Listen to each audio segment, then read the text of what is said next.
नमस्कार छात्रों, आज का ये वीडियो बीएड फर्स्ट ईयर के लिए है और हम पढ़ रहे हैं सब्जेक्ट होम साइंस मतलब गृह विज्ञान। तो आज का बच्चों हमारा टॉपिक है जो गृह से संबंधित है, मतलब भोजन पकाना।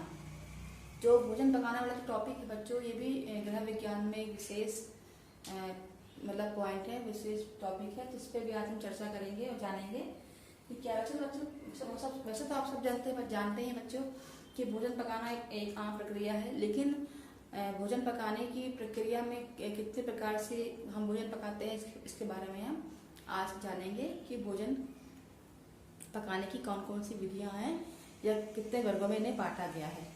तो बच्चों, भोजन पकाना जो है वो एक नॉर्मल हर घर का दिनचर्या है। बिना भोजन बनाए कोई भी व्यक्ति अपना कार्य या अपने स्वास्थ्य सही नहीं बना सकता है। भोजन पकाने की दृष्टि से हम इनकी विधियों को आज पढ़ेंगे। ये विधियां 4 वर्गों में विभाजित हैं। पहला है जल द्वारा, दूसरा है वाष्प द्वारा मतलब भाप द्वारा, तीसरा है चिकनाई द्वारा और चौथा है वायु द्वारा। तो बच्चों, ये 4 प्रकार की विधियां हैं जो हम भोजन पकाने में उपयोग करते हैं और इसका विवरण कुछ इस प्रकार से है। देखिए, पहला जो है जल द्वारा, मतलब इसमें हम किस प्रकार से करते हैं। इसके अंतर्गत हम भोजन को उबालते हैं, धीरे धीमी आंच पर पकाते हैं। और तीसरा है धीरे धीरे उबालना, मतलब जो भोजन उबालने वाला पहला वाला पॉइंट है, इसमें हम क्या करते हैं, इस विधि में पकाई जाने वाली वस्तु को किसी भगोने में जल के साथ डाल दिया जाता है। मतलब किसी भगोने में हम जल को डाल देते हैं और उसके बाद उसके अंदर जो भी खाद्य पदार्थ हमको उबालना होता है वो डाल करके हम उसको बॉयल करते हैं। ठीक है, इसको उबालते हैं, उसके बाद उसको छान लेते हैं और इसका उपयोग करते हैं। ये विधि वैसे है तो सरल, लेकिन परंतु इस विधि के प्रयोग से जो भी हमारे खाद्य पदार्थ में विटामिन या प्रोटीन होते हैं वो सारे तत्व जो होते हैं वो पानी में निकल जाते हैं। क्योंकि ये प्रक्रिया सरल है परंतु लाभदायक नहीं है हमारे लिए है।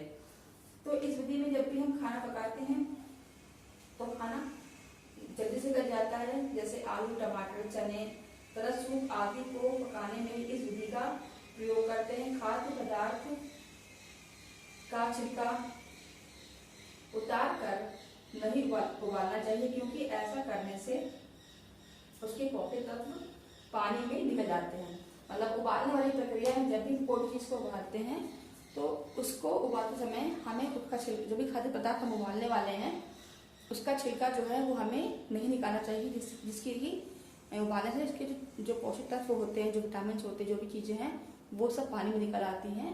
तो इस बात का विशेष ध्यान होना चाहिए हमें कि हम जिस भी चीज को उबालने जा रहे हैं उसको हम छीले ना, बल्कि उसको छिलके के साथ ही उबाल लें। ठीक है। दूसरा है धीमी आंच पर पकाना। कुछ चीजें ऐसी होती हैं उसे धीमी आंच पे पकाते हैं और धीमे धीमे पकाकर उसको गला लेते हैं, तो वो उबालना ही प्रक्रिया होती है, उबालने के अंतर्गत ही आती है। जैसे मान लीजिए हम चने को उबाल रहे हैं, ठीक है, तो चने को जब हमने भगोने में डाला है तो वो उसमें थोड़ा पानी पड़ा हुआ है और पानी डाल करके जब उसको हम धीमी आंच पे उबालते हैं तो उसको हो जाता है धीमी आंच पे पकाना। क्योंकि उसको उबाल के हम छानेंगे नहीं, उसी पानी को उसी चीज में पका के उसको खत्म कर देंगे, तो ये होगा पकाना। तीसरा है धीरे धीरे उबालना, मतलब कुछ चीजें ऐसी होती है जिसे हमें धीरे धीरे उबालनी है, तो उसके साथ भी हमें बहुत ही कम आंच पर उसे उबालते हैं और धीमी धीमी प्रक्रिया में कई घंटों तक वो पकती रहती है। ठीक है। इसके बाद बच्चों है वाष्प द्वारा। जो वाष्प द्वारा जो प्रक्रिया है पकाने की बच्चों, ये भी 2 प्रकार से है। ये है प्रत्यक्ष विधि और दूसरी है अप्रत्यक्ष विधि। प्रत्यक्ष विधि के अंदर है बच्चों, इस विधि द्वारा भोजन पकाने का प्रयोग अधिकतम घरों में किया जाता है। इसमें नीचे के एक बर्तन में पानी डाल करके उसके ऊपर छन्नी या कोई कपड़ा बांधकर उसके ऊपर खाद्य पदार्थ को पकाते हैं। इस विधि द्वारा भोजन बनाने में अधिक समय लगता है तथा भोजन के कुछ तत्व छन्नी या कपड़े के छिद्र द्वारा नीचे नीचे के उबलते पानी में आके घुल जाते हैं।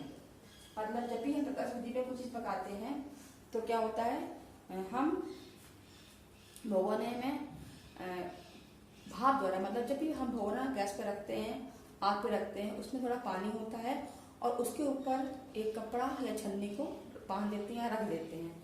उसके बाद जब वो पानी बॉयल होता है, धीरे धीरे उसकी भाप निकलती है, गर्म एयर निकलती है, तो उस भाप के द्वारा हम उस वस्तु को, उस खाद्य पदार्थ को पकाते हैं जिसको हम पकाने वाले हैं। इससे क्या होता है, जब जो भी छन्नी रखते हैं तो उसमें कुछ भी जो खाद्य पदार्थ जो पकाते हैं हम, वो कुछ मतलब पकते पकते जब फिर थोड़े छोटे हो जाते हैं या गल जाते हैं तो वो थोड़े थोड़े पानी में गिर जाते हैं। ठीक है। दूसरा क्या है, अप्रत्यक्ष विधि।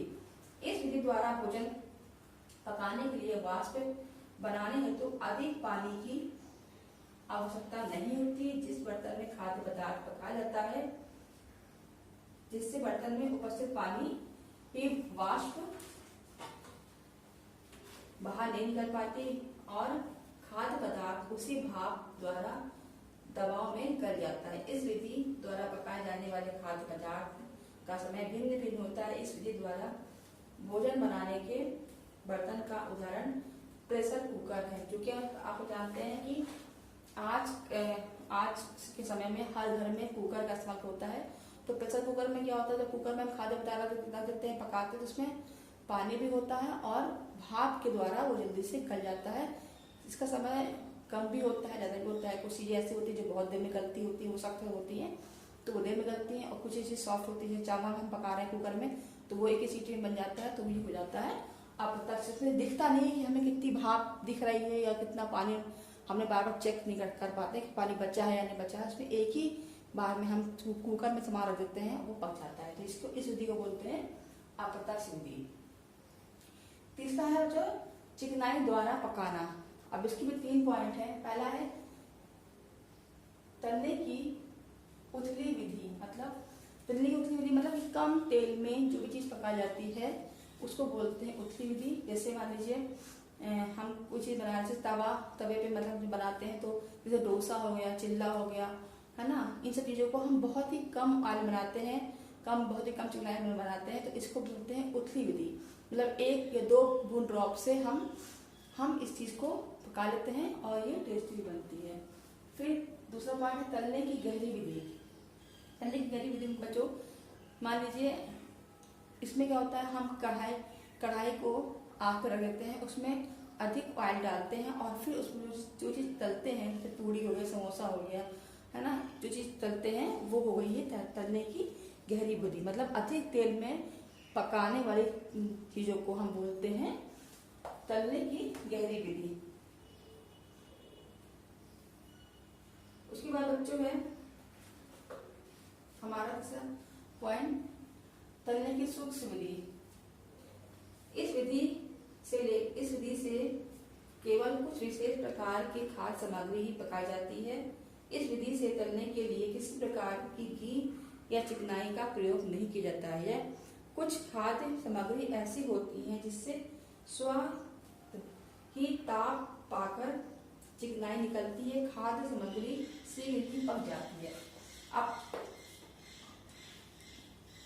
जैसे मान लीजिए आपने लिखा कि तलने की सूक्ष्म विधि, आप इसमें तलना भी है और इसमें तेल का इस्तेमाल भी नहीं होता है। तो जैसे कुछ चीजें आती होती है, जैसे मान लीजिए मूंगफली का दाना, जब आप इसको भूनते हैं कढ़ाई में तो वो एक तरह से तलना ही हो गया, परंतु जिसको आप गर्म करते हैं, कच्ची मूंगफली को आप गर्म करते हैं तो वो भून भी जाती है और उसमें से कुछ हल्का हल्का ऑयल निकलता है। तो ये हो गई तलने की शुष्क विधि। ठीक है। अब बच्चों है चौथा पॉइंट, वायु द्वारा पकाना।